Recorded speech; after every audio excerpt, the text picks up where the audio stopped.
Wholesale Hotline, where we cover everything to do with wholesale real estate. I'm Jamil Damji. I'm Brent Daniels. And I am Morby. And together we cover the most important parts of wholesale real estate. Lead generation. Conversion of sellers into contracts. And dispositions. Guys, remember when you're watching this show, do us a favor and squad up in the comments. Make sure that you are liking and subscribing to the YouTube channels and in the Facebook group Wholesale Hotline.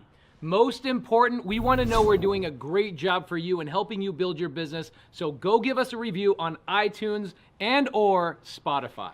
So squad up and enjoy the show.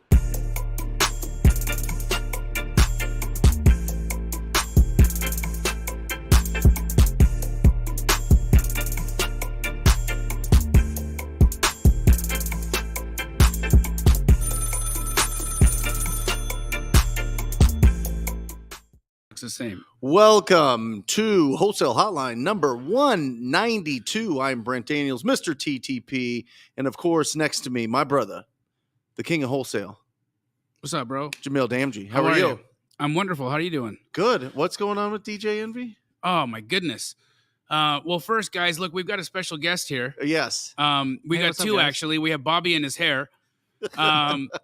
Just really quick, we wanted to get an audience poll here.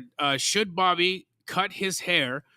Is question A, and B, do you think he smells as much as he looks like he does? And C, if you do think he should cut his hair, we can cut it live tonight on the show. Oh, fun. Oh, fun. So yeah, just let us know in the chat if Bobby's getting a haircut. You're not going to let us cut your hair, are you? I mean, if enough people pay me money, yeah. Okay. I mean, we need donations. $1,000. $1,000. We get them super chats going, guys. Get the super chats going if you want to see us. Who's got anyone rocking some clippers with them or scissors? We could find. We'll some. figure it out. There's right? a Walgreens right there. We got Mr. Morby in the house. He's on the phone. He's closing deals, guys. He's closing deals. Pace is going to jump on here as soon as he's done closing a $100 million deal or something. The interesting thing that transpired over the last couple of weeks, we have been a little bit silent about it because, of course, you know, when there's allegations of impropriety, you want to give the benefit of the doubt in all ways and just let the chips fall and see what happens, right? And until somebody gets arrested or there's an actual thing, I have no opinions on it in that regard. But I guess what's happened is Cesar Pina, who actually we know from A&E because he was going to get a television show. Yeah.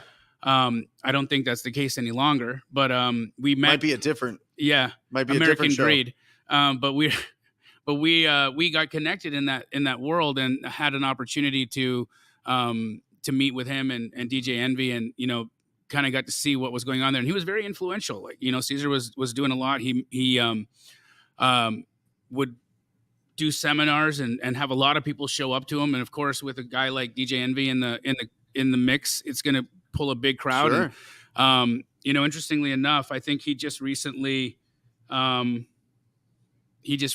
was arrested for a massive, like $40 million Ponzi scheme. And so, you know, again, guys, everybody's innocent until proven guilty. But the reason we're even bringing it up is not to be dramatic. We're not here to throw shade at anybody or be involved in that regard. We're not doing that. But due diligence is so important when you are working with people in real estate.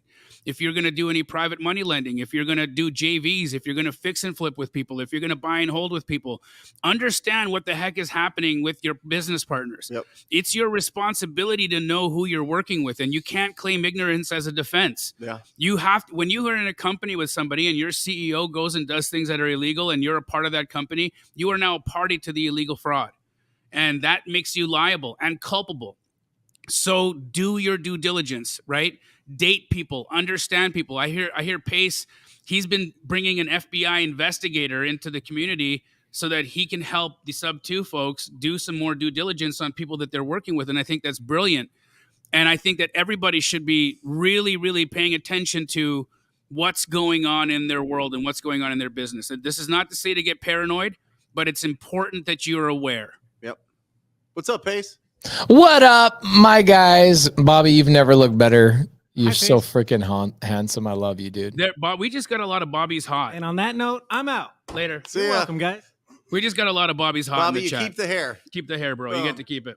He does look good. Yeah, that was a couple weeks ago. We ended up having the Attorney General of Utah, Sean Reyes, and then the District Attorney of California came out, Eric, talked about all the fraud that's happening in real estate right now. It's crazy. They said in the last 18 months, they've had to hire, I think, 3 times more people on their team than they've ever had to have, just because it's gotten so out of hand. And a lot of it is, did you hear the story about Eric asking me about, he's like, hey, let me break down this scam that's happening right now that's like rampant and we don't know what it is. Did you hear that story? Can I tell No, it? can you share?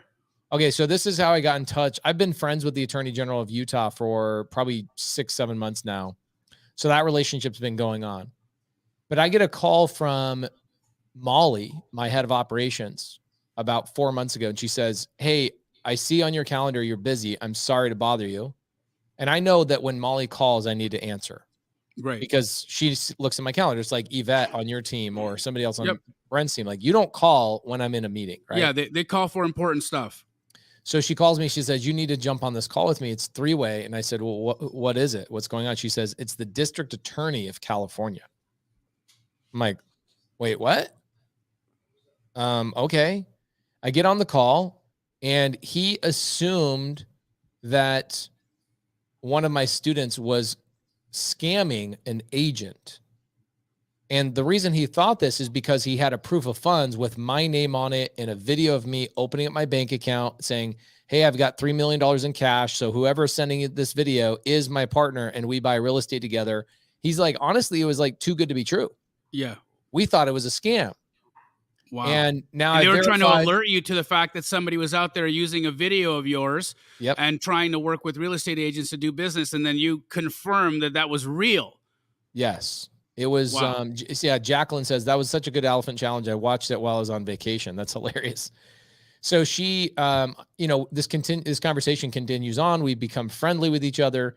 And Eric, the district attorney, says, hey, do you have like an hour of time? And I was like, I'll cancel my meetings. What the heck is going on? What do you want to talk about? He goes, me and my task force are running into a lot of scams, and we have not figured out the motive of one of these scams. We're really having a hard time.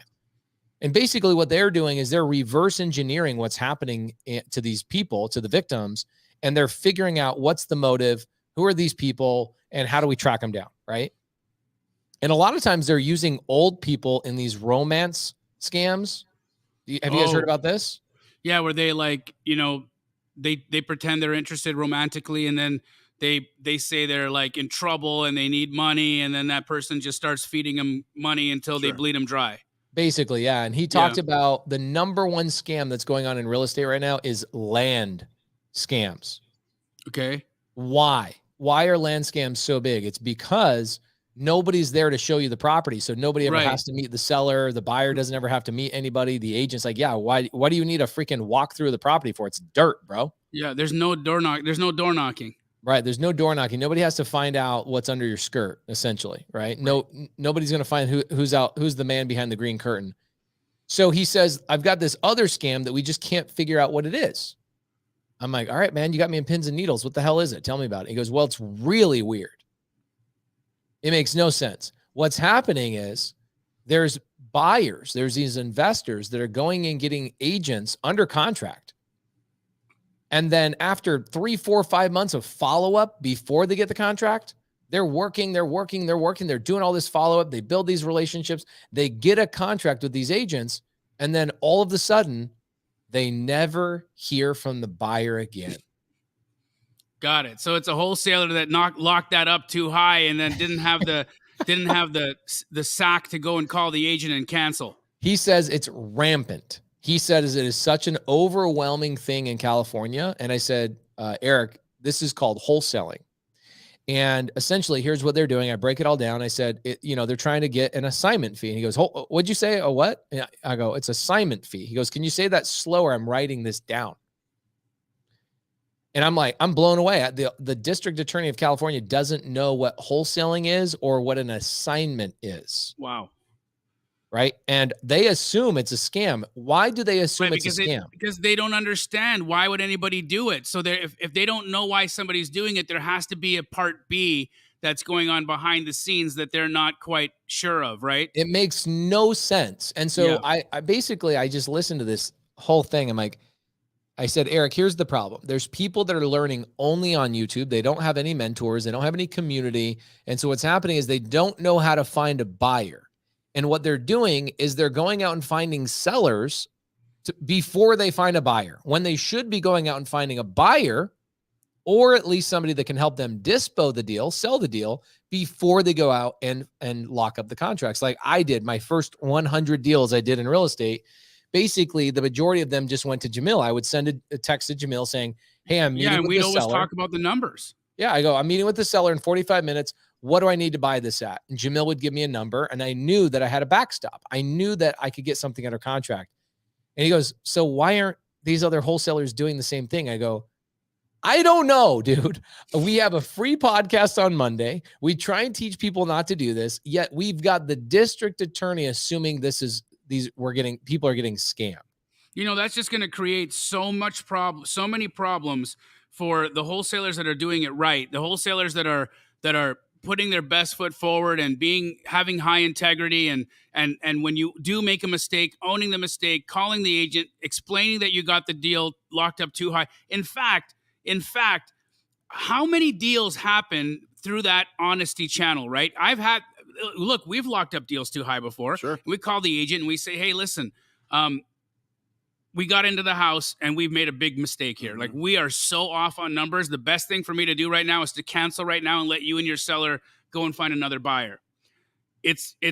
We're really far apart. Yep. And then that's when the agent's like, okay, well, sometimes they say, sure, let's cancel. But 50% of the time they say, well, where do you need to be? Yep. And then you tell them where you need to be. And they may not decide that day that they're going to take it. But if time goes by, lo and behold, a couple of weeks or 3 weeks or a month later, you get a phone call from that agent and you keep following up as well. Finally, that becomes a deal at the right price. So like actually canceling and having an open conversation can be the seed that plants the deal tree. Yep. But people just want to be, they get too frightened. They don't know what to say. They've talked this big game to the agent that they're this big, buyer that can buy anything. And then ultimately they fall on their face because they can't, complete the task. What markets are these? I mean, I understand that it was California, but California is a huge state. Are these like small towns in California? Sacramento. Yeah. Got it. Big town. Yeah. So people are just locking up deals, and I can understand because I was a real estate agent for a long time. Can you imagine? You have a listing, right? You have a fiduciary duty to the property owner. Yep. And you accept this offer based on the communication that you're having with what you think is a investor, right? Somebody that's going to close on the deal, and then they ghost you, right? And you have a written agreement. And how do you get out of that agreement without anything being signed? Exactly. I don't know if you need something signed in California. So you go, well, do we put it back on the market? Do we talk to title and say, hey, how do we cancel this? We can't get a hold of these people. And sometimes you don't. That's an astute agent. What about the one who just says, well, everything must be good? Because in California, if you don't submit a cancellation, you actually are carrying forward. Right. Like you have to, if you don't submit the cancellation, you're now hard on the EMD and you're moving forward. So maybe the agent's like, I don't want to stir the pot.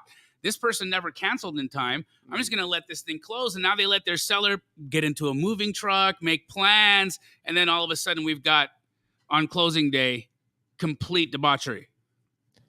Yeah, it's it happens in creative finance too. I've actually got Ingrid Hernandez. You can barely see her over my left shoulder. Wave, Ingrid, if people can see her. Her and I are doing, she just sold me a duplex subto deal here in Mesa, Arizona. And a non-subto student brought the deal to her. And she was like, your numbers are wrong.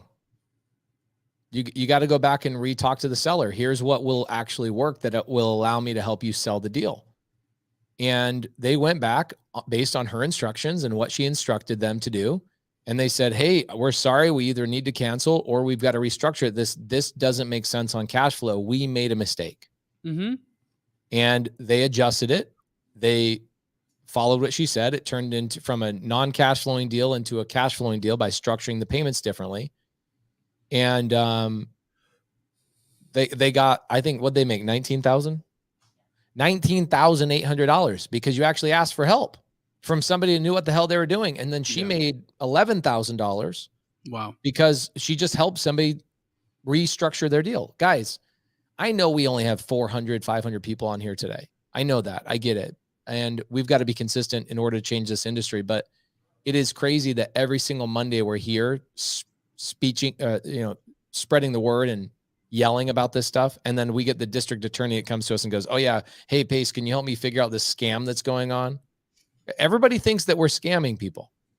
Let's uphold our industry. Let's help each other out. Let's squad up.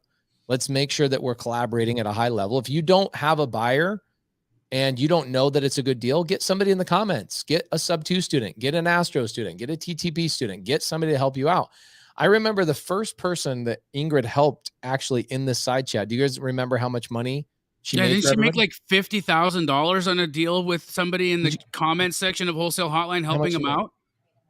She made $100,000 helping somebody in the comments. Wow. He made $50,000. And that was his first deal, I think, as well. It was his first deal out of the comments in Wholesale Hotline. Amazing. Awesome. Let's ring a bell for that one. Let's ring it. There we go. Ingrid.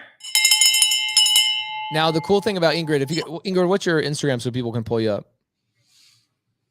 Ingrid_Hernandez. She's a great leader in our community. She's amazing. I got to hang out with her today, make some YouTube content.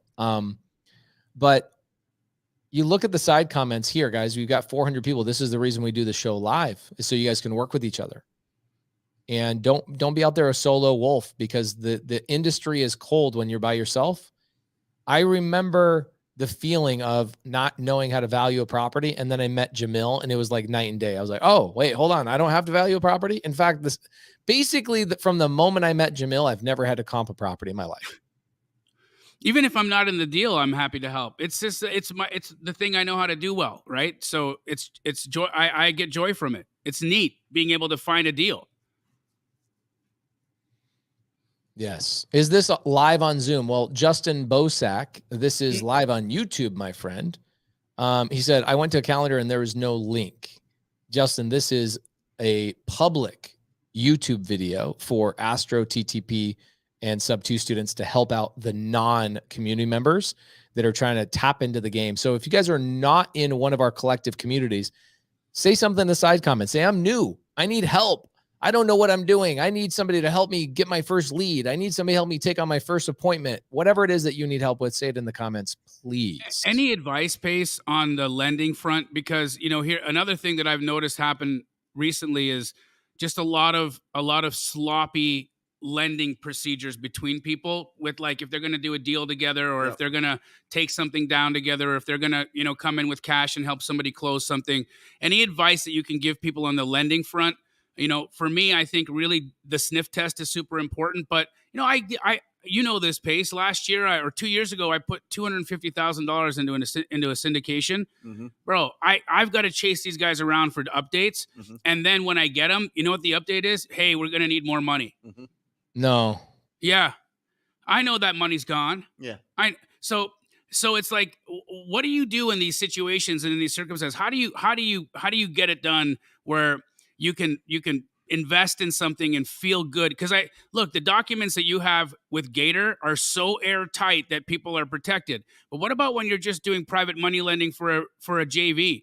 What if you're just doing a fix and flip? Like, how do you protect yourself there? What are your thoughts on that? Step number one, never wire money to an individual ever. It's the number one mistake I see people make, which is they're individually wiring money to human beings, not to a title company or a closing attorney. Sounds crazy to me. Yeah.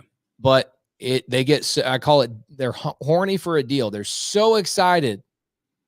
Okay. They're so excited about that first kiss that they forget about everything else. Well, if you don't know, you don't know too. You know what I mean? Yeah. You trust that somebody that is a few steps ahead of you knows what they're doing. They know the process. They're going to help you along. You're just like, okay, I've got some money. I want to get into this. I'm excited. What do I do? Yeah, just wire money to me and I'll just put it in. We'll get it done. Yeah.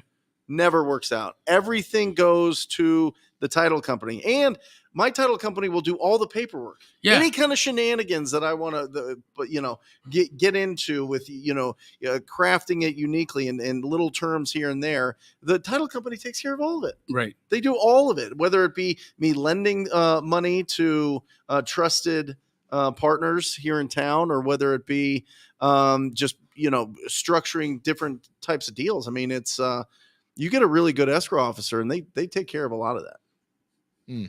Good advice.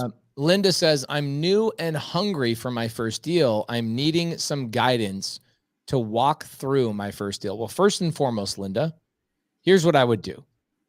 I would find out what your avatar is. What does your first deal mean to you? Are you going to wholesale? Are you going to fix and flip?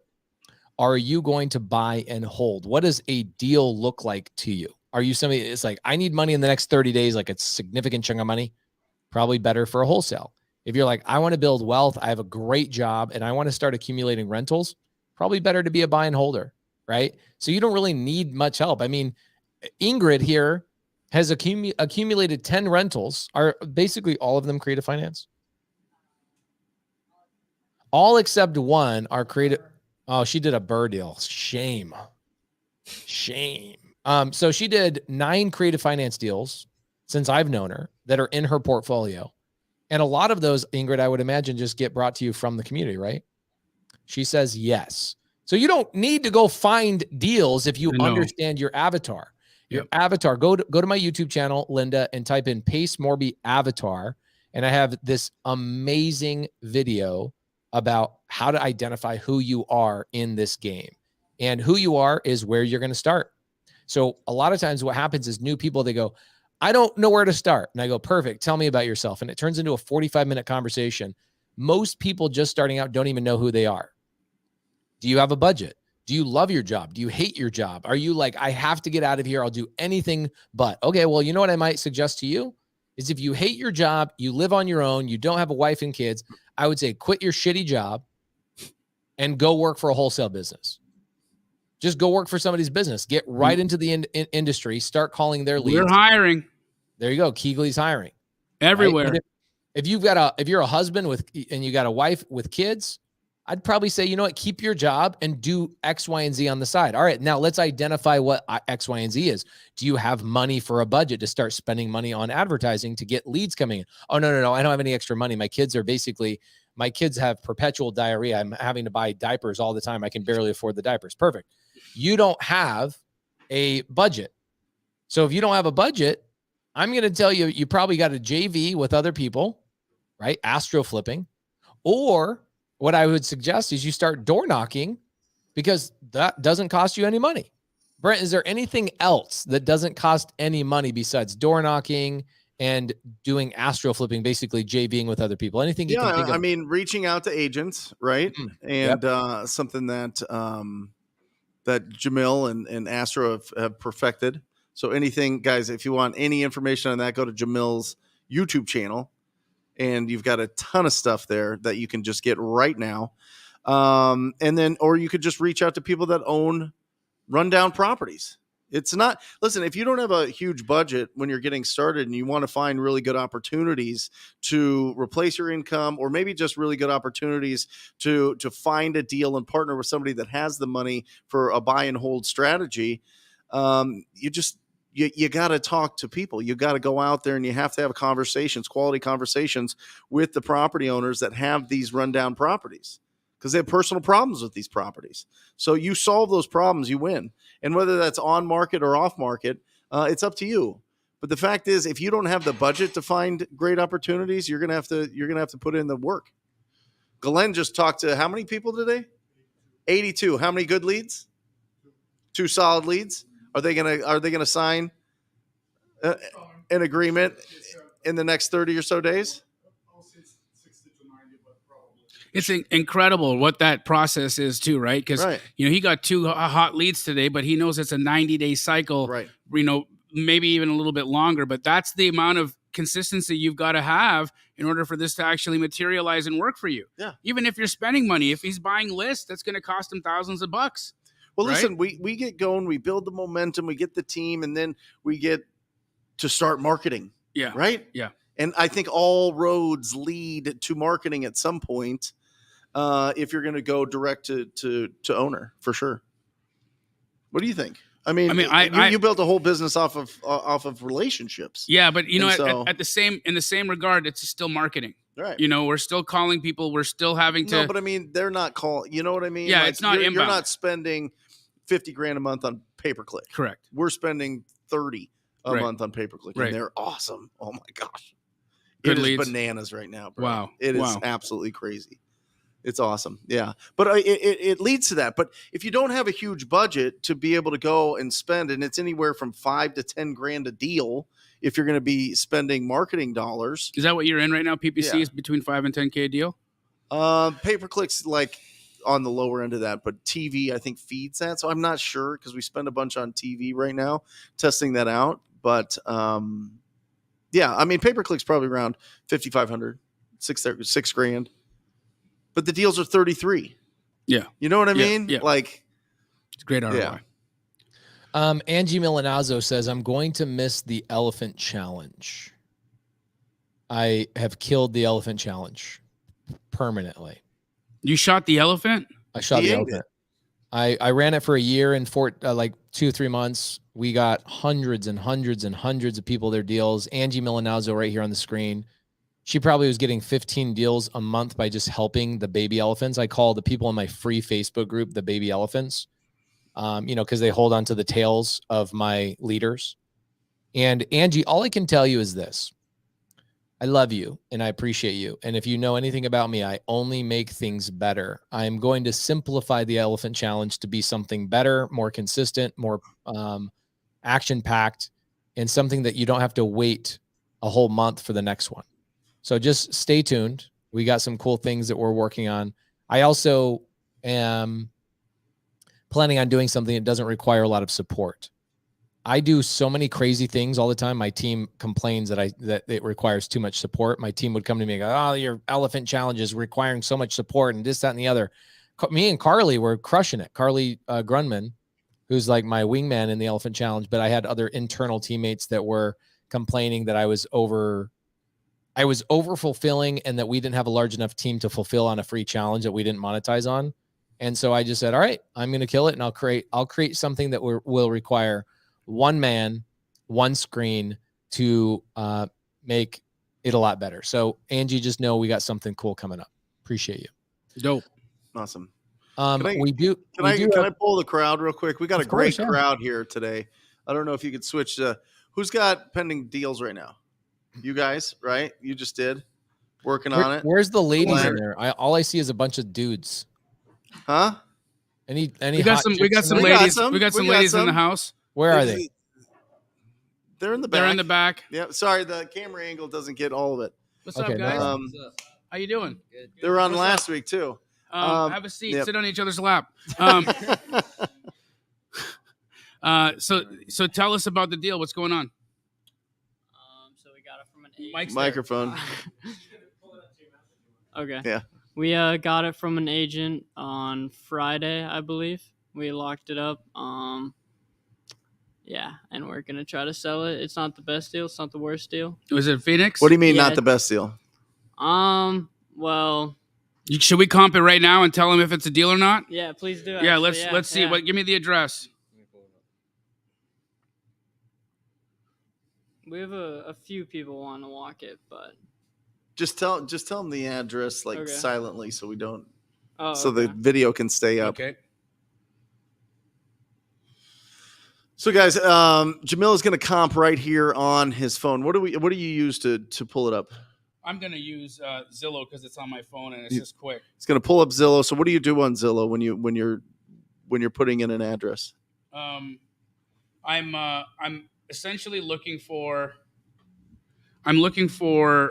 sold within the last 6 months. So you scroll all the way down to where it has the other properties that are sold and you're taking a look at them? Yeah. So like here we go. Mhm. What I'm gonna do here, it says this house is in foreclosure. It's pre-foreclosure. It's going to auction, and it says from 328,100, which tells me that's probably what the mortgage Sure. what they owe. That's typically what that is. Yep. But let's take a look. That could also be very wrong. So, the size of this guy is 3'1", 1170. Okay, that's a small guy. What do you think about that one bath? Well, I think that you're going to definitely have to add a bath to that for sure. Would you comp it against a 2-bath? If I had to, if there wasn't anything else that I could use, I would, but then I would make an adjustment for the bathroom. How much would you make? 10,000. That's it? That's about what it costs.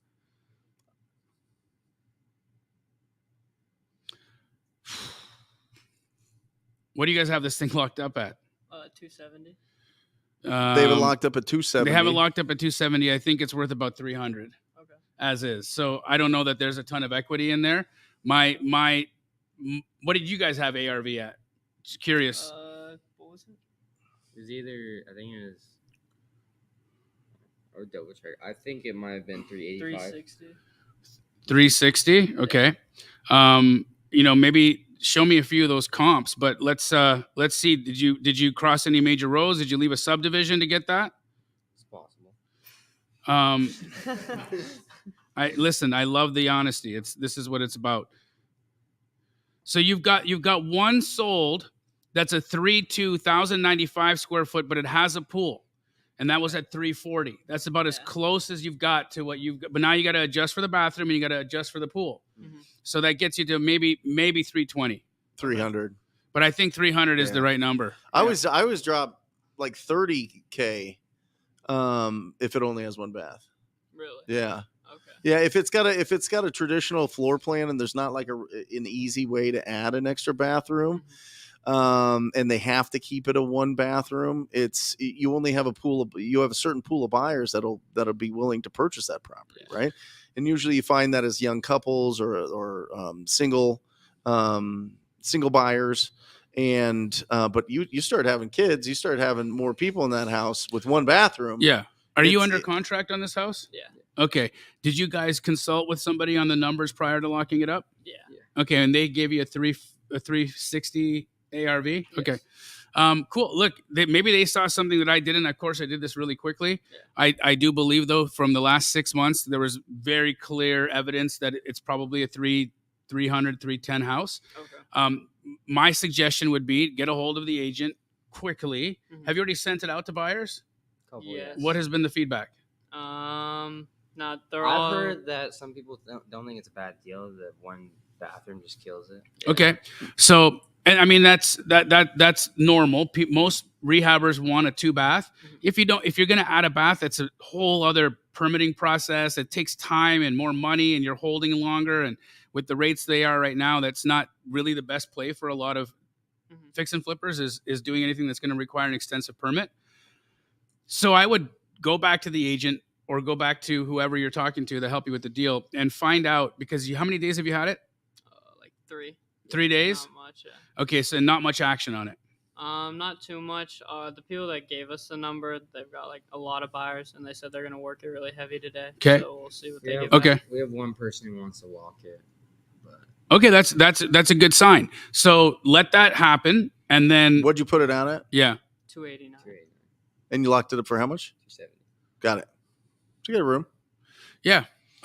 But I would start planting the seeds with the agent. You don't necessarily have to cancel, but I would start planting the seeds that, hey, our numbers are coming in really wonky on this thing. So just letting you know, we're going to need a few more inspections. Okay. And that's how you start planting the seeds, right? Like our numbers are coming back a little bit weird. We're going to need a couple more inspections, which is true. You're going to need to get other buyers in there. You're going to need to inspect the property more. That's not true. Okay. But I would send an inspector. If you guys can afford the $200 to send an inspector out there, go get a report done. Mm-hmm. You would not believe how valuable that 10-page document can be for a renegotiation. And for us, it's worth it to do, especially if you're in a situation right now where you've locked something up a little bit. I think that there's a good opportunity for a renegotiation there. So don't give up. Okay. Keep working what you're doing, but start planting the seeds for your next move. Was it active on the market? No. It was off market? Yeah. It was when we locked it up, and then the day that we locked it up, it went on Zillow as foreclosure. Right. That's okay. That's still not on market, Yeah. so you're fine. Yeah, that's just on Zillow. Okay. Good Cool. stuff. Well, keep All going, right. guys. Congrats Yes. on the action. That's great. Yes. Thank I you. wish you real guys quick, well. you built a relationship with an agent. Agent sent you this off market, correct? Got it. There's a question in the chat. Just make your heart just sing. It does. I love it. I love it. I just wish that Pace's advice was really good, and I love that they went to somebody for that. Also for your guys' own, knowledge, really getting proficient at valuing these yourselves as well. As I would ask the guy who gave you the 350 or the 360 comp, send it to me, right? Like, hey, let me see that comp, because I could be missing it as well. So there may be an opportunity for a bigger play here, but always just ask, hey, oh, awesome, thank you for that ARV. Which comp did you use? And take a look. Then you've got it in your back pocket when somebody like me starts talking crap. You can be like, what are you saying? Here's chew on this comp from 2021. I'm just playing. Guys, 3 parts to this business. That's why there's 3 hosts on this show. Lead generation, converting those leads into a signed, approved agreement, and then exit strategy. If you want to boil down the exit strategies, you're either buying it and flipping it, you're buying it and holding it, or you're assigning your right to purchase that property. There's only 3. There's 3 buckets there. So I think that, Jamil, this is really interesting because since the beginning of like real estate investing, it all comes down to owning real estate and flipping real estate. Yep. Wholesaling is a sales and marketing business. You know what I'm saying? It is. That is what this is. So this is really important to understand that when you're going out and finding opportunities, this is building the machine that finds you the flips and the holds that you want to do. Okay? Now, where people kind of get sticky is they're like, well, I need to understand comps. I need to understand sales. I need to understand all those things. That's like any other sales and marketing business. Yeah, you have to know the business to sell the business. Right. Right. You got to be able to understand that. And so that's why it really does. If that's why it's not the true pure real estate investing. Real estate investing is buying and holding or buying and selling. Yeah. But you have to be on title to be a real estate investor. We are wholesalers. We find the opportunities. We give it to the people that are in a place where they want to hold it or they want to flip it. Does that all make sense?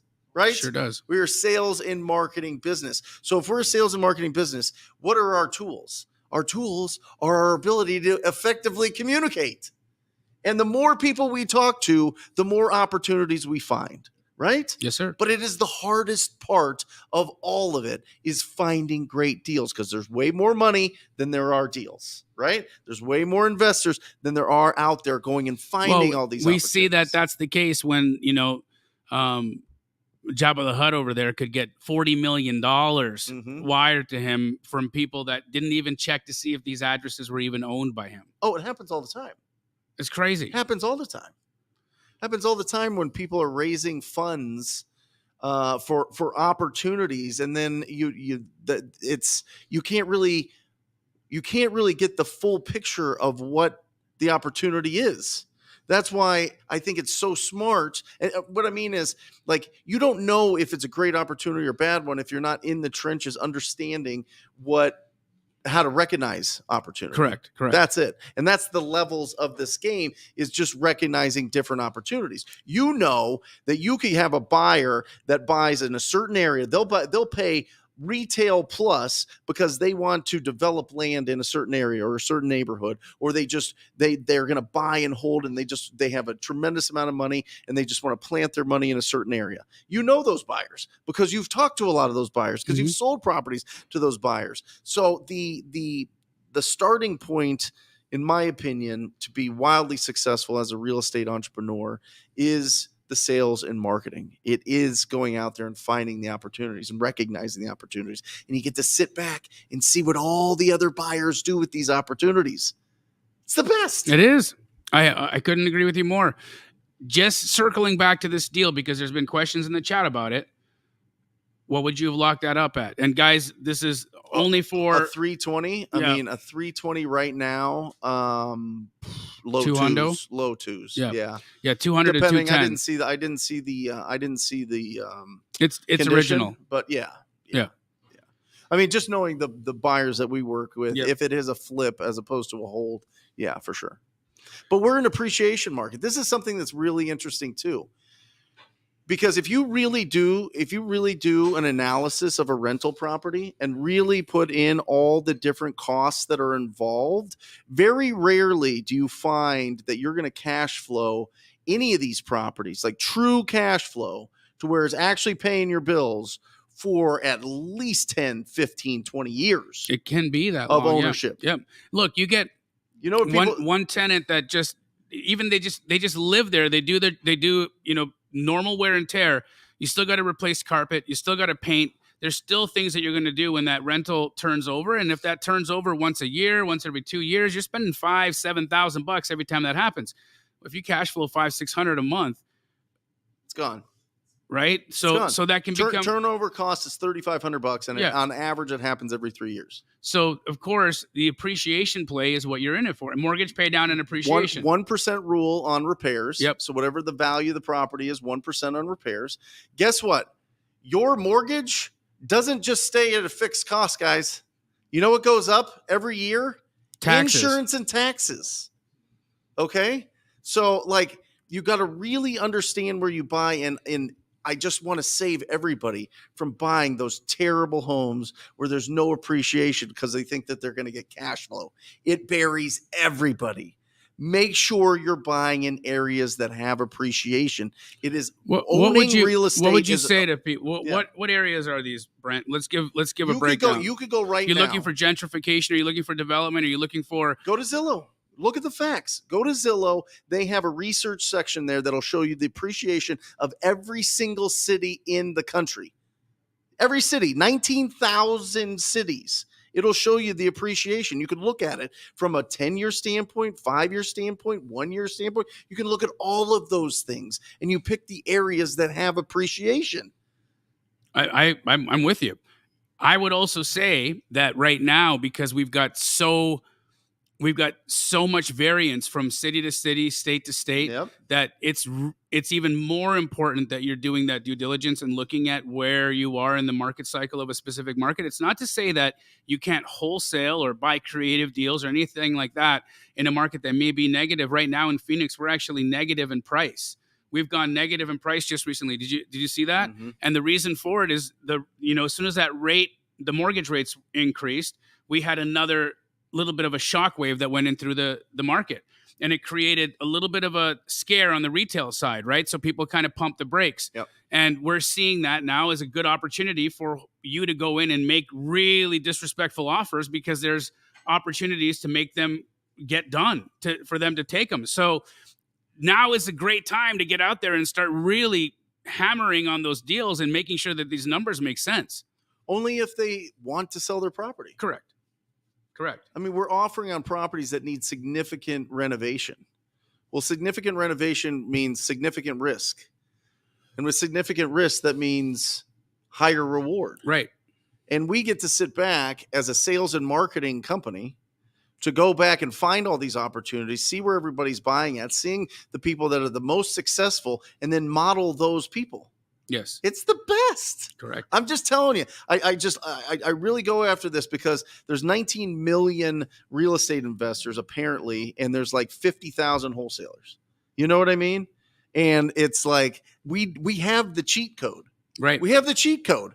Have conversations, make offers all day long, build up a big, healthy, heavy bank account, and then go cherry pick the best deals that you want. And by the way, It's that simple. By the way, you build it to the point where you're not working in your business anymore, in the sales and marketing. It's a true machine. It's a servant to you. When was the last time you were in there going on appointments, going and comping all these deals on a daily basis? I do it for fun Of these course. days, right? I'm not required to. If you wanted to go to Canada all summer, Yeah. and just turn your phone off, No problem. right? Yep. Seriously. Yeah. It's crazy. It's absolutely crazy. This business is the absolute best. Stay focused. And we did over $1 million. Right. What, last month? Last month. And the month prior to that was our best. Yep. What's your marketing budget on that? Oh, good old zero. Actually, that's not the case. We've been doing a little bit of direct to seller lately. You dog. Yeah, I know. I've been cheating on the agents. Welcome to the dark side. We've been doing direct to seller, and it's been working really well. Yeah. The data that we've been using is pretty top notch, and I think you're coming into that data source as well here pretty soon. And that data source is like there are companies out there that are running. At any given point in America, 1% of the houses are going to be sold in the next 90 days. That's the fact. Now, if you're going to be pulling foreclosure lists, tired landlords, high equity, whatever those are, that you're going to have to sift through, just like you did today, 82 calls to get 2 leads, right? That's difficult to do because you have to call 82 people in order to get the 2 leads. Well, what if that list had been filtered through certain metrics that said, hey, did the person who lived here change their phone number? Did the person who lived here forward their mailing address? Did the person who lived here have any utility situations in the past 90 days? Did the person who lived here cancel any magazine subscriptions? Like, these are the metrics that these data filters are using to take that 1% to 16%. Now think about that. If you're 16 times more likely to get a lead in a deal, how many calls would you have had to make to get the 2 leads today? 1/16 of what you did. And it's not even that, because I know the way Glenn works. He wouldn't do less calls. No, he would just have more leads. Same amount of calls and get more deals. It's incredible. So we've been spending our money on that lately, and it's been killing it. Yep, that's true. Yep. It's phenomenal, guys. Put in any questions that you guys have here. Put in some questions. Do we have any questions in here about owning real estate and wholesaling? Anything? You guys got it? Go ahead, Nate. Yeah, go ahead, Lena. Go ahead, please.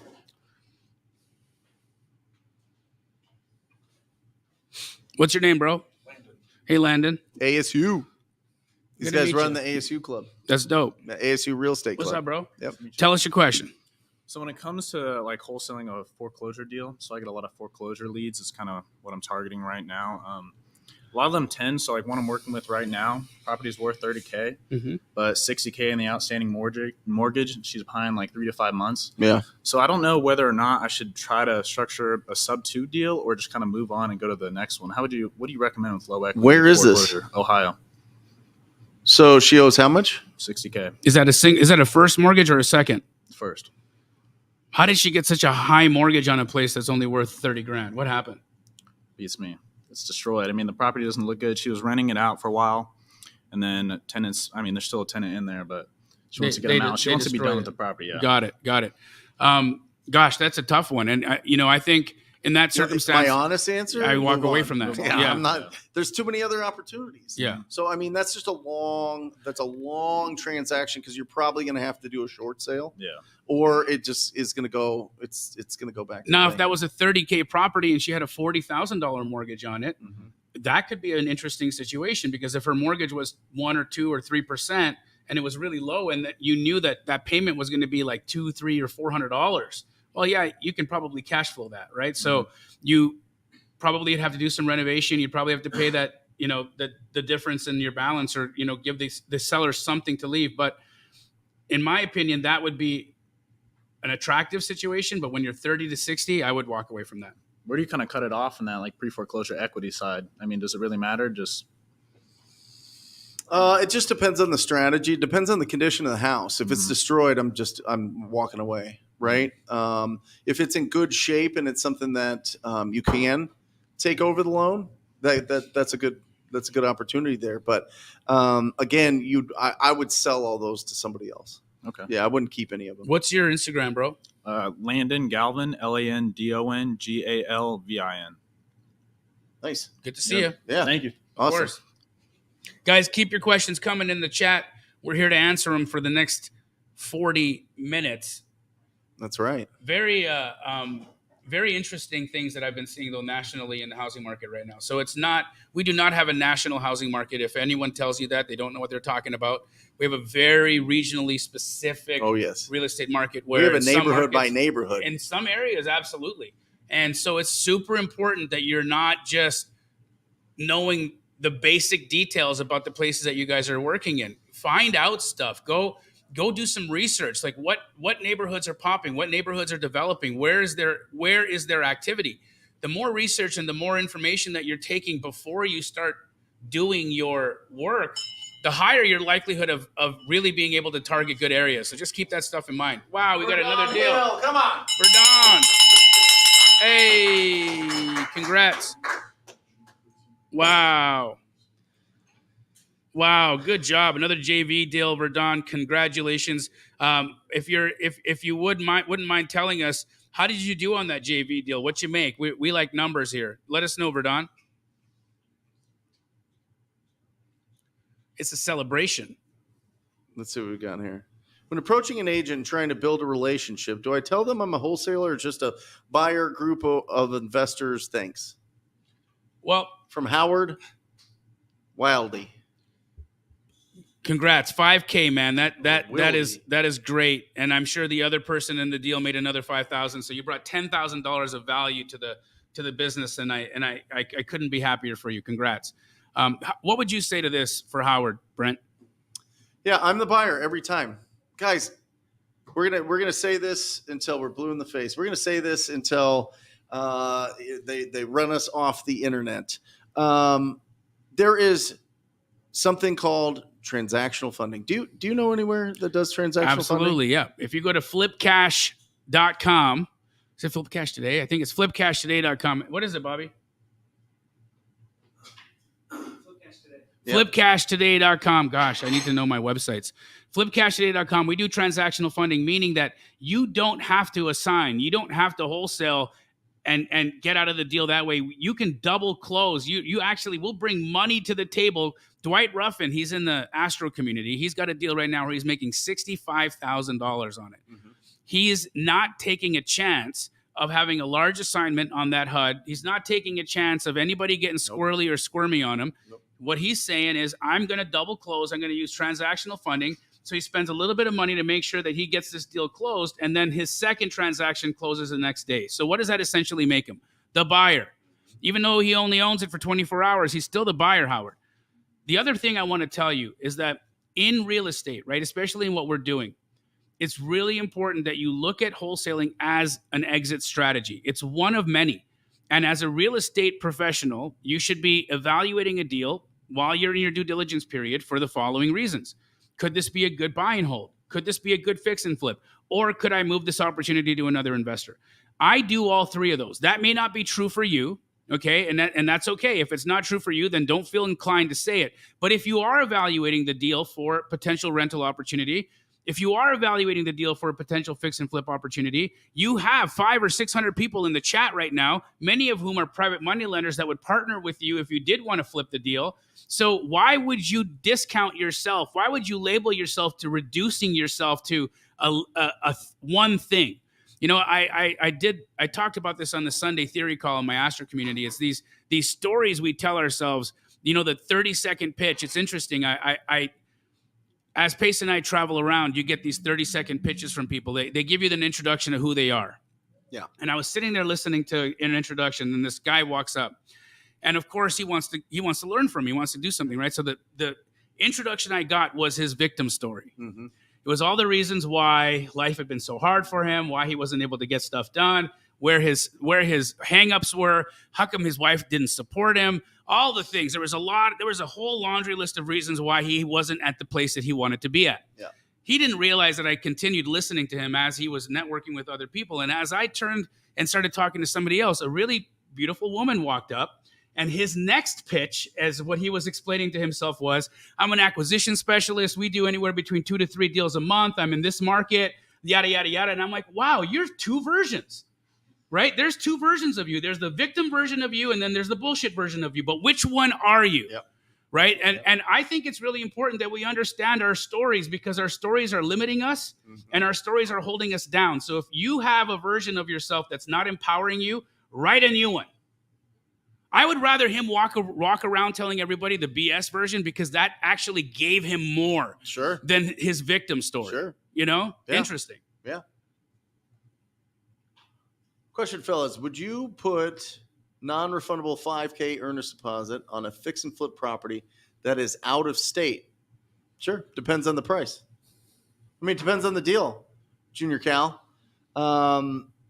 Listen, every piece of property is a deal at the right price, in my opinion. You know what I mean? I think that there's opportunity in every, well, maybe not in the middle of nowhere and no utility, but maybe there's probably something there. There's probably something to be had there, but it just depends on how confident you are in the deal. Make sure that if you don't have a lot of experience, that you're running it by somebody that has a lot of experience in that marketplace, because I'll tell you, it might look great, but it could just be one street off or 2 blocks off, and it might be backing to something goofy, or it might just it might be a property that has that has significant discounts because of its location or because of its floor plan or whatever else. So make sure that you get some local knowledge in there as well. Yeah, totally agree. Yep. I've done that routinely, though. We will go non-refundable on earnest money on a deal that makes sense. And if it's out of state, we'll just make sure that we get eyes on it. We'll send either TaskRabbit or somebody to go out there. Yep. Maybe somebody that we know from our communities to go take pictures, take a look, send video, just making sure that we're not, buying the Brooklyn Bridge, right? Yep. But otherwise, yeah, absolutely. And I'm not wiring that EMD to you. I'm sending it to a title company. Yes. Or closing attorney. Yeah. Jacqueline, come on. Oh, Glenn wants to know if for your gap funding, is it only 24-hour funding, or can you extend it to say less? It depends on a couple of factors. The amount, right? We typically want to be in and out of a deal within 72 hours at max. But if you have that other piece buttoned up, if you have non-refundable earnest money from your buyer and it's a sizable amount and you just need it for that month, there would be additional fees to have that. But if all those things checked off and it wasn't a crazy amount, like a couple $1 million, yeah, we could absolutely help. Yep. We got a bunch of great questions. Chung asked the question about Michael. I just closed my first look at deal that. with Milton. I met at Pace and Jamil meetup in Atlanta, March 2022. Wow. I jumped in real estate March 2021. I want to say thank you and continue to follow these 3. Bell, you want to ring that? Yeah, man. Congrats, bro. Awesome job, Michael. Congratulate. I'm telling you, that first one, that proof of concept one, is so powerful. Getting that first deal done, and you know that through your efforts, out of thin air, out of the ether, you were able to have a conversation on this thing right here that you usually use for everything else besides making calls. You did it, and you went through all of the emotions, and you got it through the finish line, and it's done. And now you know that it's possible, and now that you know that you can do it over and over and over again. So I am so glad to share this first deal with you. That's why we bring it. I mean, it's just energy. It's just it's so exciting when people are closing opportunities, because it makes all of us better. It makes all of us more excited. It makes all of us go, you know what? I can do this too. Absolutely. You know what I mean? Not just that, but like I can do this on a high level. I can truly hit those financial goals that I have. I remember coming up and I was like, how do people have these nice houses and these great cars and these great vacations and these great opportunities and everything? And how do you just go out there and just do that? That's so crazy. And then you just see little glimpses, little examples throughout your day, throughout your month, throughout your life of people doing amazing things. And then all of it, you realize it's not impossible. It just takes time. Yeah. It's not impossible. It just takes action. It's not impossible. It just takes you like having enough courage to go out there and provide value to the community, to the marketplace. The difference between being ordinary and extraordinary is consistency, bro. Yeah. That's it. It's the line. Listen, motivation is fantastic, and we love giving motivation. We love giving a lot of energy and positivity and optimism, all that stuff, right? But discipline gets you places motivation can't. 100%. Every time. every time. And motivation is wonderful, but that's where people get stuck, because that's when they go into, I'm going to buy that book. I'm going to just listen to that podcast. I'm going to just go to that YouTube channel. I'm going to go download these guides. I'm going to go download all of these free books and all these different things, but I'm never going to go and take action. Yeah. Yeah. Right? Because motivation doesn't get you paid. Only discipline does. And it's like a weird word. You're like, discipline, man, it feels so heavy. It feels so like, oh gosh, but once you embrace it and embrace that grind, that's why I think that, and I don't know about your Astro, but a lot of the people that are in the military or former military have done absolutely fantastic. People that have been nurses and law enforcement and have been athletes and have driven trucks to pay their bills and so their kids can go to good schools. They get into this business and they're like, whoa, this is incredible. I could just make calls and I can have all of this success. I can just reach out to agents and make offers and have all of this success. I don't have to go through all of this schooling. I don't have to go through punching a clock every single day. Bro, Tabitha, one of the nurses that's a part of the Astro community, makes more money than the doctor she used to work beside. And she quit her job. She was going in once a month just to kind of keep her friends there, and then one day realized, I don't even want to be here for one day a month anymore. So she just completely walked out. Yeah. But legit makes more money than the doctor she worked beside in the ER, and she was able to accomplish that in a year. Yeah. These doctors had to go to school for like 9. Oh yeah, they have to always be in school. That's why it's called a practice. Right? I mean, you go to anybody that's highly paid, that's providing an incredible service to the community. They're constantly learning and growing and evolving, especially in the medical field, especially in anything. If you want to be a CEO, if you want to be an incredible attorney, if you want to do some of these higher paid professions. I mean, you're in it all. It is your life. Yep. We have the ability to go into this thing, like really push it for like 3, 5, 7 years, and then be able to pull ourselves out and still have something that's kicking off incredible income to us year after year. And it gives us the opportunity to find the best discounted properties in high appreciation areas that are going to build long-term wealth. I mean, come on. It's incredible. It's incredible. T. Hodges, she just closed her first deal. I'm so happy for you. Come on, T. Well done. So T and Glenn and Stephanie Hunt and some incredible Rodolfo and a ton of people in the Rhino Tribe make calls every single day on Zoom. And so they're all together. That's great. They're all and once a month they do the Empty the Clip challenge, where they talk to 100 new people in a day, and it takes all day, but every time they get a deal. Incredible. Every time. Congrats, Marvin Spate. $17,000 on a wholesale deal that he's got closing tomorrow. Let's go, baby. Keep the good times rolling. It's so great here. I wanted to really quickly answer Chung, who asked, what's the best way to structure a wholesale company in Canada? So first and foremost, I'm going to be doing a training for people that are international. I'm going to be helping you do wholesale in the United States virtually. Love it. I'm going to be training people in Canada. I've got students in India. I've got students in South Africa. I've got students in Canada killing it. And there's specific things that you need to be able to do in order to get a bank account, in order to cash the checks that you need. And so, really helpful. And so, Chung, do me a favor, go to my Instagram and just DM me the word Canadian.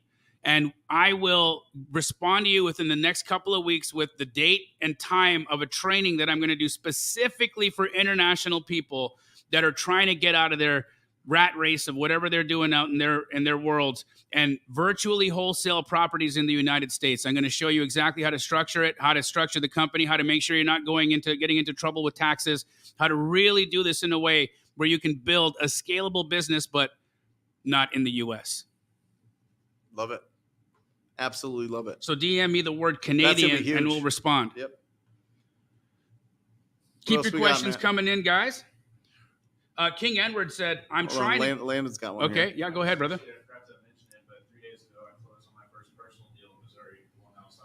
Nice. Landon just closed on a personal deal. What does personal deal mean? Like just me, myself, wholesaling it. What'd you make? Well, it is an odd deal, so actually wholesaling it to my dad because it was a smoky deal. Okay. So, sold a deal to his dad. It was $195, locked it up as it is.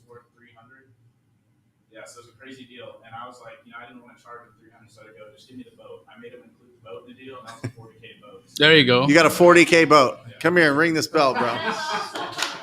Well done, brother. Well done. Hey, congrats. Mike, yes, I can help you in Australia. It doesn't matter where you are. If you're international, I can help you in that training. You'll be able to get set up and start doing business in the United States. You know what boat stands for? What? Bail out another 1,000. Oh, my goodness. You better sell that boat. That's what you need to do. Yeah, sell that boat. Don't keep that boat. Not now. Not in hustle season.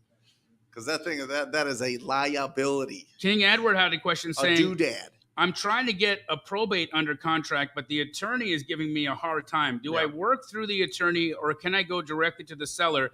Seller is incarcerated. How would you handle this one? I would go through the attorney. I would as well. Yeah. I think that once somebody is engaged in an attorney, they typically have to work through that attorney. It's never advisable to try to go in the back door, not to mention the fact that the back door here is bars, so I don't think you're necessarily going to be able to do that. Work through the attorney. Not the only one going. Oh, my goodness. Wow, I stepped right into that, didn't I? That's usually yours. Oh, I know. What was I thinking? I know. I don't know.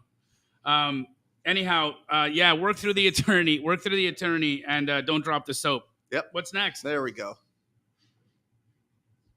Guys, just to keep your mind going on rental properties, I really want you guys, it has to be high appreciation areas. Because think about it, every so often, within a 10-year period, you're going to have a major repair. It's going to be 10 grand out of your pocket, for sure. 10 grand out of your pocket.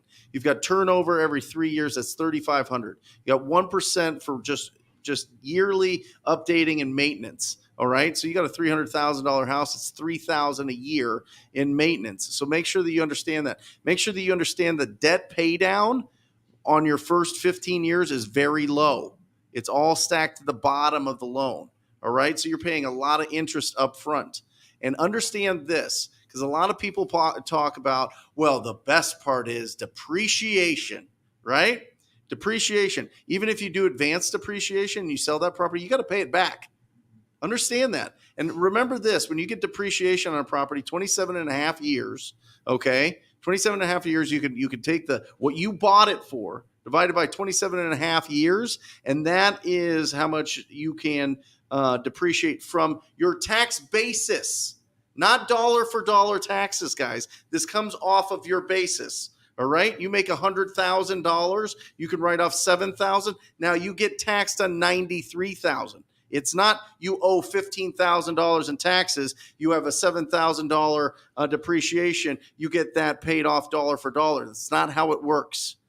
Like, guys, look past just the shiny object of rental properties and buy in really high appreciation areas. That is the way you win this. That's the way that you win this. On a hold, absolutely. On a hold. Absolutely. On a hold.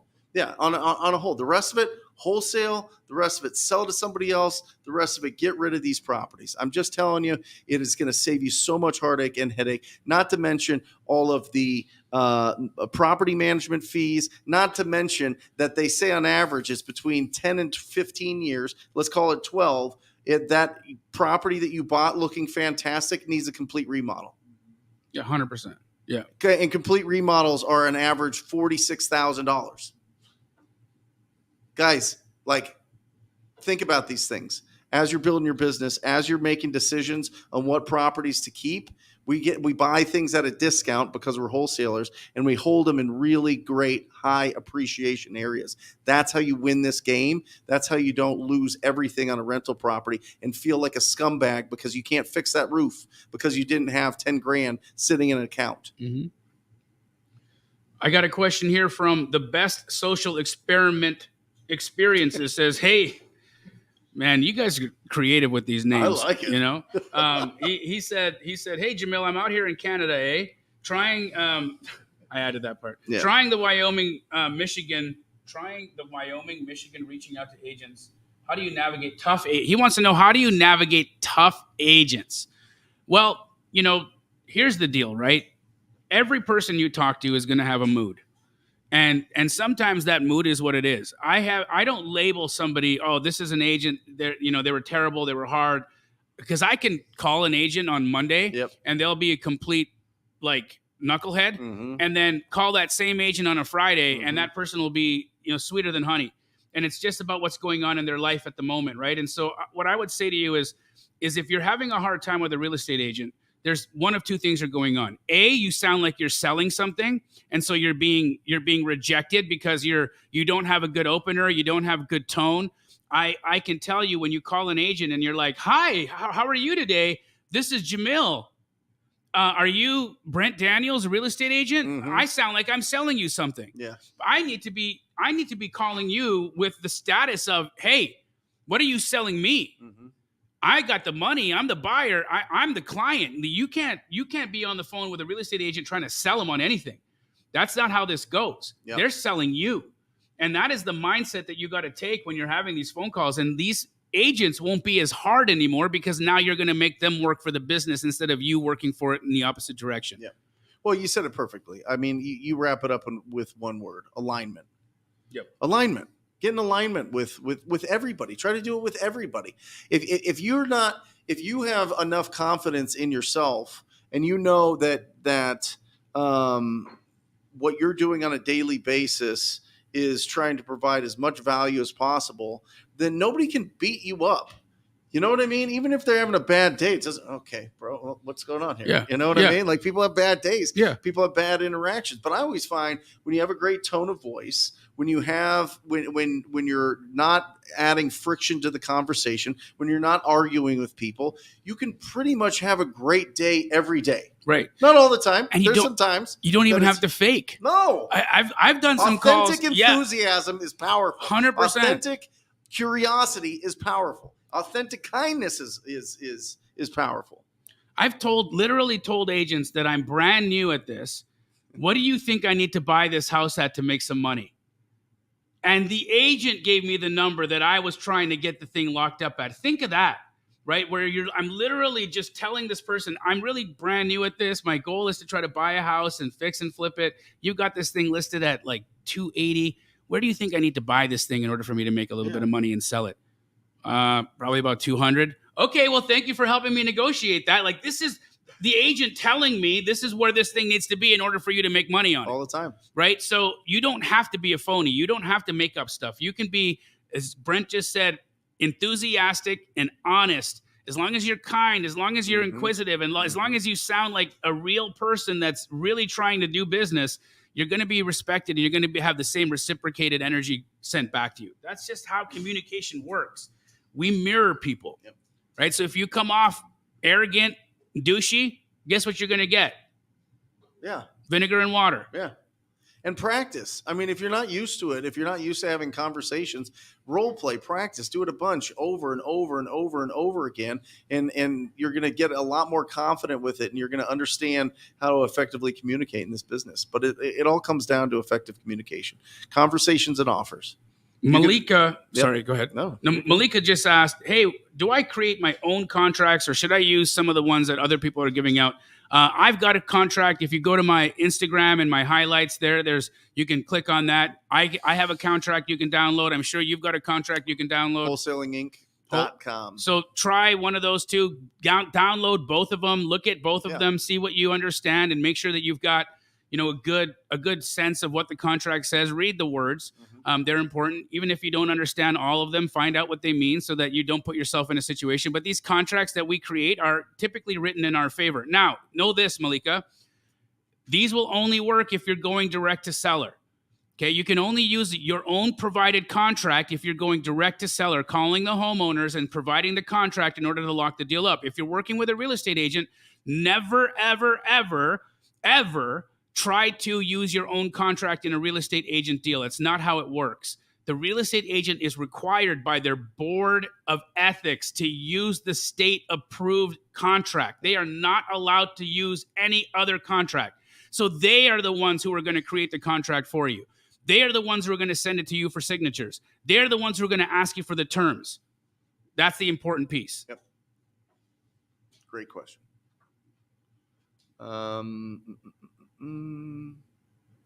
Matt, you want to put another one up, bud? There we go. Earnest money question. Pace says earnest money has to be at title in 24 hours or you're in breach of contract. But Jamil teaches earnest money not due until end of inspection. So it can be funded by the end buyer? Question. That by is Scott Bottomley. Yeah. A lot of EMD questions. Okay. Wonderful. Well, Scott, here's the reason for that. And again, I don't necessarily want you to be depositing EMD after 7 days or after the inspection period. That is going to weaken your offer with the real estate agent, hands down. But we have people who in the past have not had access to funds. And if you can negotiate that you will deposit earnest money after the inspection period or once you remove conditions and they agree to that, that's great. But absolutely not. Don't walk into those situations thinking, hey, I don't have EMD, let's do a deal. I would way prefer you reach out to somebody in the audience or in the chat who's a Gator lender and let them help you fund your EMD, right? Because here's the deal. If you can't put up earnest money, how does that agent view your contract? How strong of a buyer do you appear to be? You're going to have to make up a fib and tell them that you don't have the money because of some other reason. You're not going to tell them that you're broke or that you don't have the EMD. You're not going to say that because they're not going to want to do business with you, right? So of course it's really important. And I think one of the smartest things that I've seen in the industry is the Gator method that allows people to squat up with each other and lend on EMD. So Scott, it's not difficult for you to find that money. Just go to the chat, say who's a Gator, and see what happens. Put a Gator in the. If you're a Gator, throw a Gator in the chat. And Scott, remember this. Being in breach of contract means that the things that you agreed to, the items that you agreed to on the contract, you're going against that. So what if in the contract it says buyer has 48 hours to deposit earnest money? What if it says buyer to deposit earnest money after inspection period? Yeah. That's what's agreed on. You're in breach when it says, and typically contracts will say that it needs to be put in a reasonable amount of time or the next day. And I think, Scott, what Pace is also talking about is what you may be confusing here is what part of the transaction. I believe what Pace is talking about is when you sell a deal. Okay, when I wholesale a deal to a buyer, my buyer has to produce EMD at title by 10 a.m. the next morning. That's typically what we say. We will extend a little bit longer if it's a known trusted buyer and they're taking a little bit of time to get to title, but that would be a breach of contract. So understand if you're talking about the acquisition or if you're talking about the disposition, there are two completely different EMD conversations and timelines associated with each. So I hope that cleared it up.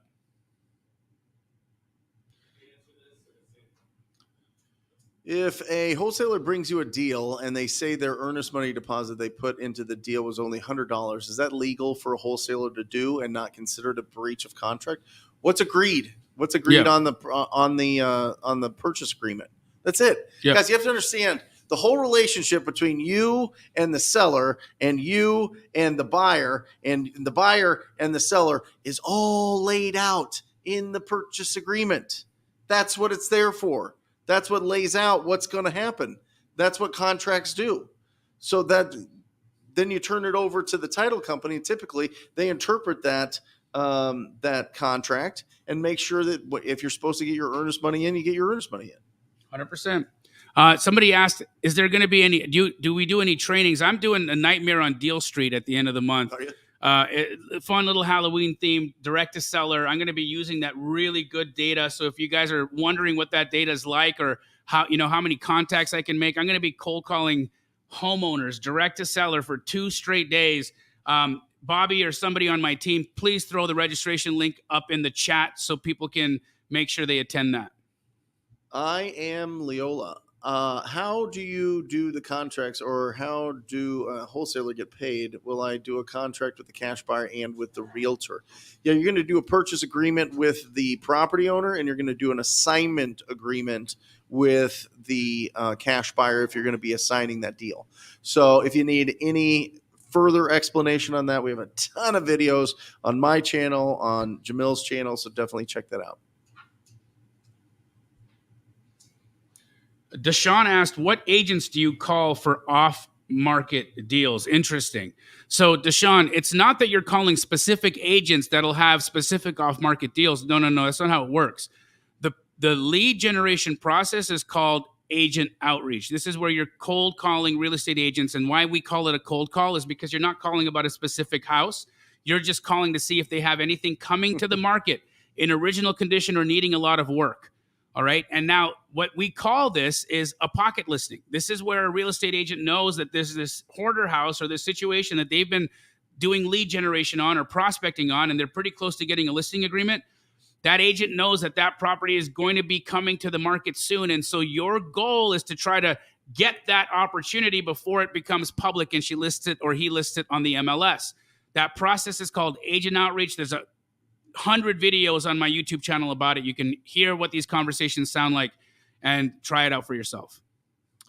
Interesting here. Here's a question, kind of a statement. I thought wholesaling was illegal in Oklahoma. Is wholesaling illegal in Oklahoma? Absolutely not. Is it illegal anywhere in the country? Wholesaling is legal in all states. You are required, however, in Oklahoma to be a licensed real estate agent. Let me ask you this, though, and you probably know this. What if you don't have a license? Then you need to use transactional funding and close the deal. Or can you get like a broker list, which is a flat fee listing service, have it all signed by the seller that you have the right to put this property on the market. If you have somebody representing you, that flat fee broker now represents you. Can you just list it on the MLS and sell it? I believe you could. Right. Yep. I believe that's a workaround as well.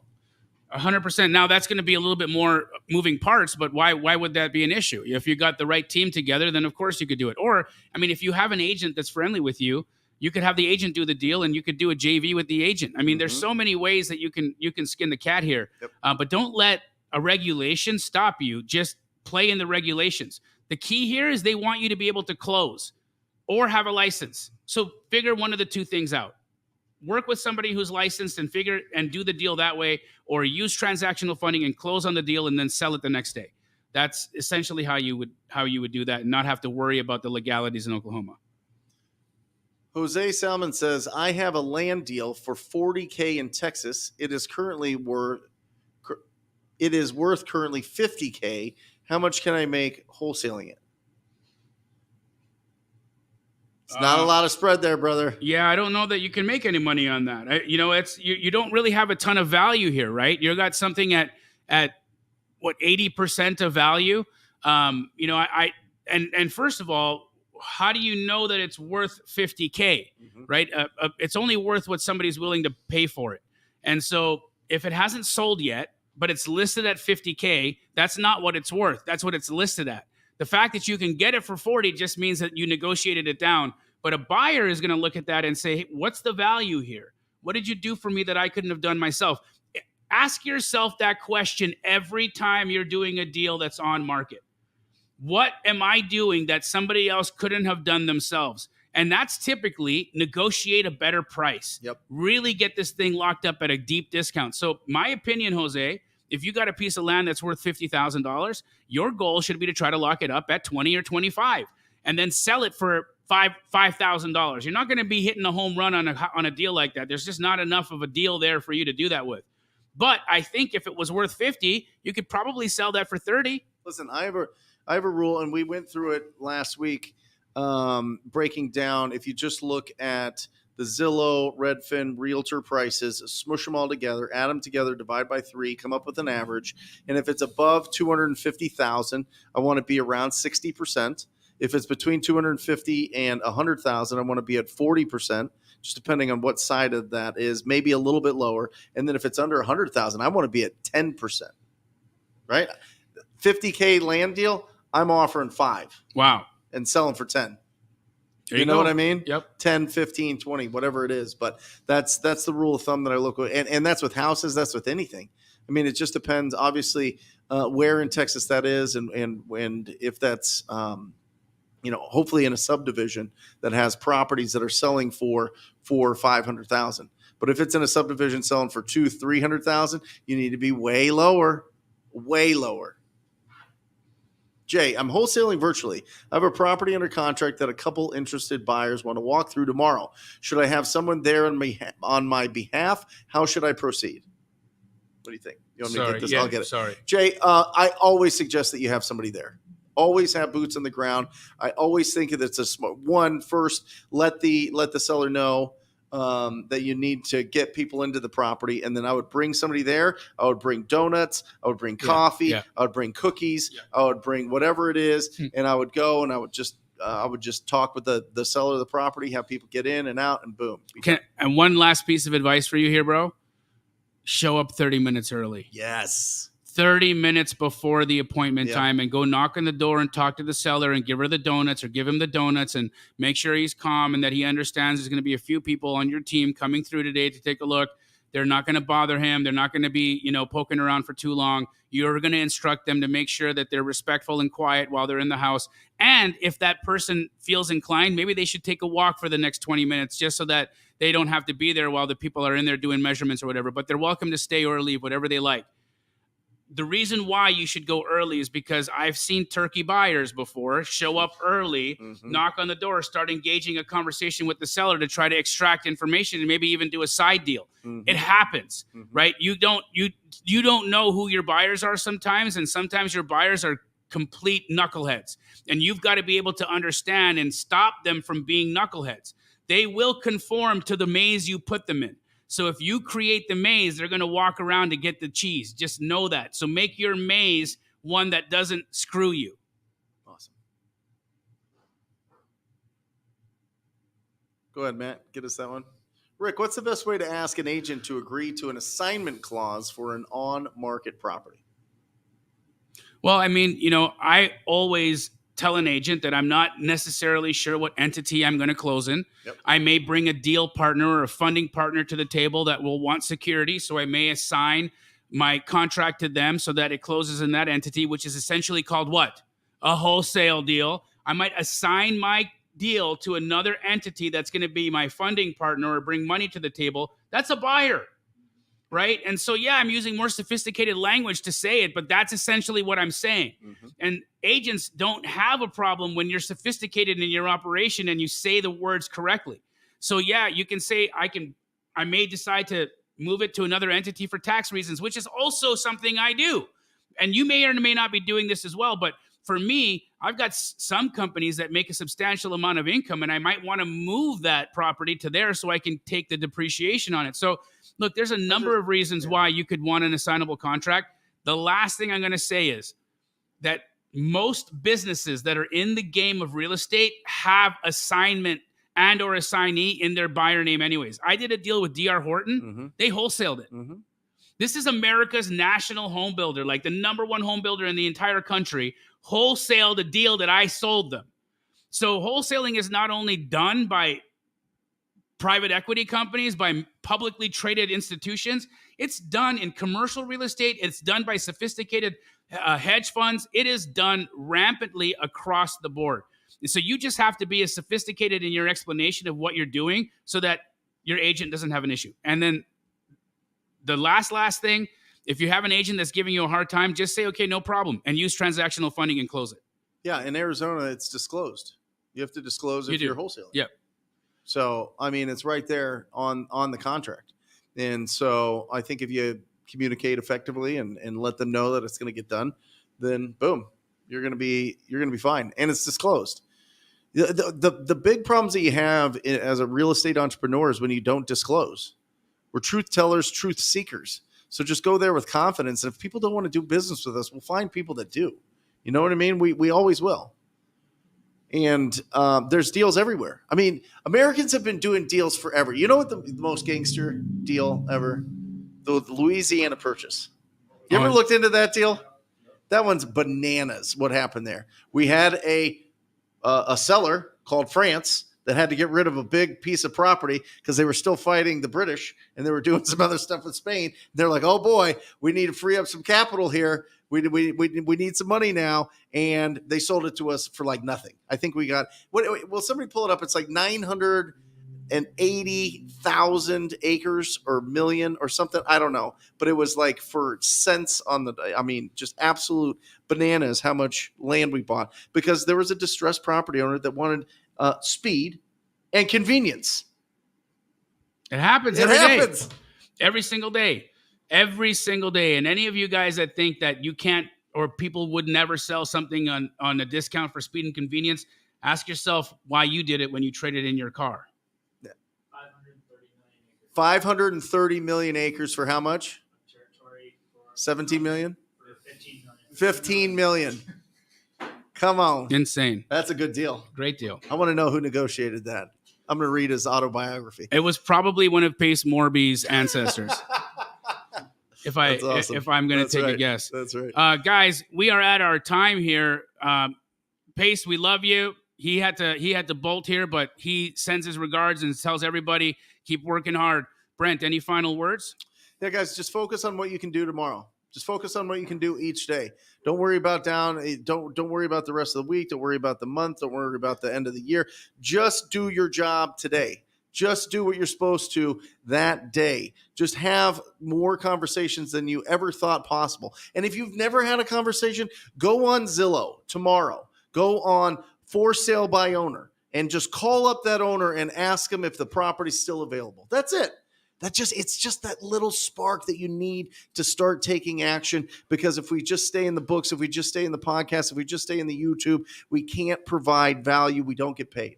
And when we provide value and we get paid in this business, we find incredible deals. We change the whole trajectory of our financial future with our family, and we become that catalyst in our family to do amazing things. It's really incredible. Love you guys. The challenge, Nightmare on Deal Street, web address is right over there. Register, come hang out with me. Going direct to seller is going to be juicy. See you guys. Later. Love you.